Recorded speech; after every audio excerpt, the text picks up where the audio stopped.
Hi guys, so ako yung nag-voice over ng tatay ko, tapos i-edit ko lang daw yung, ano tawag yun, yung voice ko na panlalaki para daw, wala lang, trip niya lang. Diyan nga pala pinagbuhat niya yung siraulo kong kapatid. Di naman marunong magbuhat. Tingnan niyo nga, baka mapilayan pa yan. Ginawa pang dalawa, hindi naman kaya. Hindi naman mag-audio-audio na. Tapos ayan, patingin-tingin lang sa gilid. Charis, may tinitingnan ata silang bangka dyan. Like, yung rirentahan, ayun, ganon. Tapos, ayun, ang tagal naman ng video.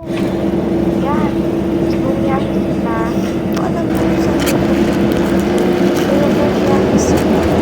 So, puntayin sa, pag-deliver. Ayun, pumunta sila dito sa maraming bangka.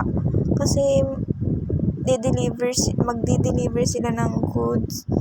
Nandyan sila para mag-deliver ng mga in-order ng barko. And sila yung magdi-deliver ng, di ba, paulit-ulit sinasabi ko. Ayan nga, ang ganda ng tanawin mo. So, siguro tumira dyan sa taas. Like, dun talaga sa tuktok. Sa mga bundok, para tahimik. Pero, at the same time, nakakatakot siguro. Ayan, tapos ang gaganda ng mga bangka, ang kukulay. Yan, may pa-zoom-zoom pa, no? Ang galing. Nice. Tapos, ayun, umaandar na yung bangka. Hindi ko alam kung saan papunta yan. Pero, basta magdi-deliver yan. Or, yan ba yun? Or yung iba, basta. Tapos, eto na. Sumakay na sila ng bangka. Yung kasama ng tatay ko sa work. Ayan na sila. Sumakay na sila ng bangka. Ay, siya lang ata. Sumakay na siya ng bangka para mag-deliver dun sa kabilang ilayo kung nasan yung barko. Hindi sumama yung tatay ko kasi andun yung kapatid ko, sinama niya. Tapos kung sasama siya sa bangka, hindi pwedeng sumama yung kapatid ko, kaya nagpaiwan na lang din siya. Tapos ayan, binubuhat na nila yung, what do you call that? Wow! What do you call that? Binubuhat na nila yung mga i-deliver at ilalagay sa bangka. Yan, tulong-tulong sila kasi marami yan, alang naman mag-isa lang, di ba? Bigat-bigat yan. Tapos yung tatay ko, hindi ko alam kung nasan siya. Baka siya yung nagbibideo o baka nagbubuhat din siya. Or feel ko talaga siya yung nagbibideo eh. Nagbibideo lang siya eh. Ang galing, no?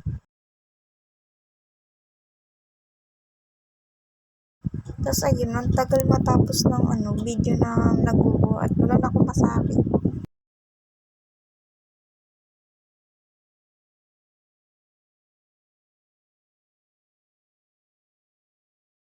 Ayun, napapansin ko lakas ng alon. Siyempre, dagat yan. Naalon talaga. Bobo ka ba? Charis.